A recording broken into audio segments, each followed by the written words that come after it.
How to remove limit on Instagram. Hey everyone, welcome back to the channel, and let's get right into this quick and easy tutorial. To remove the limit on Instagram, first and foremost, launch your Instagram application in your mobile device. Now in here, make sure that you have logged in into your account. To remove the limit on Instagram, that is to limit interaction with the followers or the following and some of the post.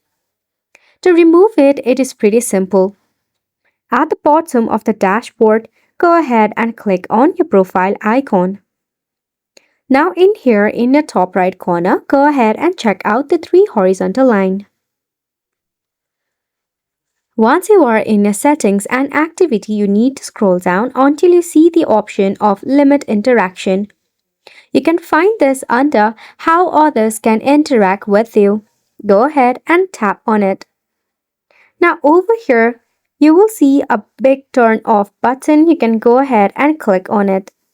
After which, you'll be able to remove the limit on your Instagram. Wasn't it simple? If you face any of the difficulty regarding the process, you can check out the help and support of Instagram as well. This sums up the tutorial as well. Thank you so much for tuning in.